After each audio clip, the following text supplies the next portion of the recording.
Yo, what's going on, guys? This is Houston Sports Talk back into the video today. And today, the Houston Rockets have waived Jock Landale after he's played the last two seasons for the Rockets.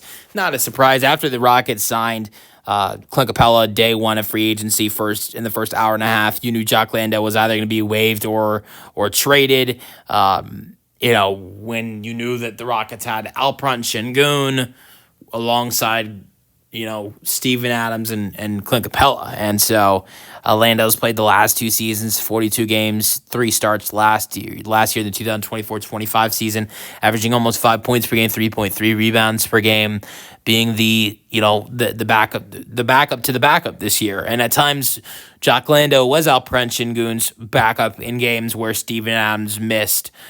So I'll note that one out as well.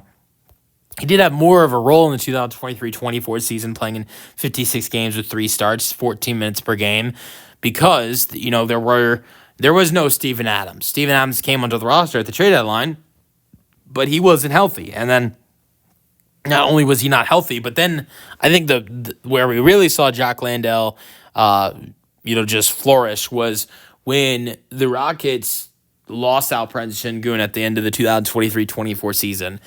He had that, I think it was an ankle injury, and it was a really tough ankle injury he had.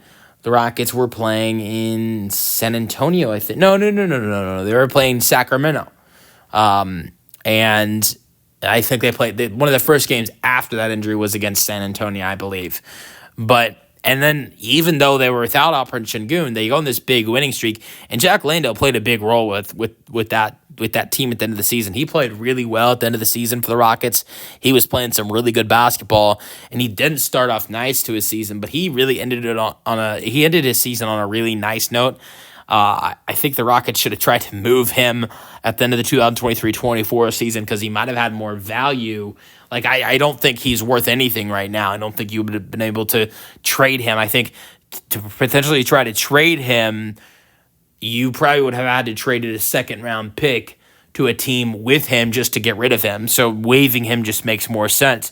But I think maybe after last year, after the 2023-24 season, the way he finished off that season, and then knowing the way he played for the Suns the 2022-23 season, averaging 7 points per game and 4 rebounds per game for the Suns in the 2022-23 season, I think the Rockets could have got some small value back for Landale after the 2023-24 season compared to what they are getting for him now.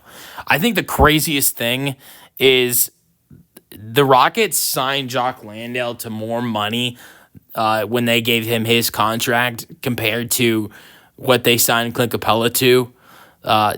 Jock Landale, when he signed with the Rockets, he got 4-year, $32 million. Obviously, it wasn't all guaranteed. It was by year. So like the first year was guaranteed, and then every year after that, the Rockets would make a decision whether to guarantee his money or not. And that decision was coming up soon. That decision was coming up on July 7th. So that's why the Rockets waived him before that decision, that due date of the decision was made. So that's why they're waiving him now. But, but he still got a 4-year, $32 million deal. Capella got $321. So, and the crazy thing was Landale this season, the season before he got that deal with the Rockets, he had a good season with the Suns that year. He averaged 7-4. He wasn't bad. He averaged 6-4 for the postseason for the Suns that year as well. He wasn't terrible. I mean, he definitely deserved a solid deal, and I'm glad he got it with the Rockets when they picked him up. I think he was a good addition for the Rockets to bring in for their backup center in the 2023-24 season. But I think it was a slight overpay because I'm sure the Suns were potentially trying to bring him back, and then if you're Landale, you're also leaving a Suns team that was a playoff team to go to this Rockets team that was so bad when he signed with them. But the crazy thing is, $8 million a year for 6 points per game and 4 rebounds per game. The Rockets just signed Capella to $7 million a year, and he averaged 9-9 this season. So that's funny. But let me know your thoughts on the Rockets waiving Jock Landale in the comment section. That's the video. Hope you guys enjoyed it, and peace out. Go Rockets.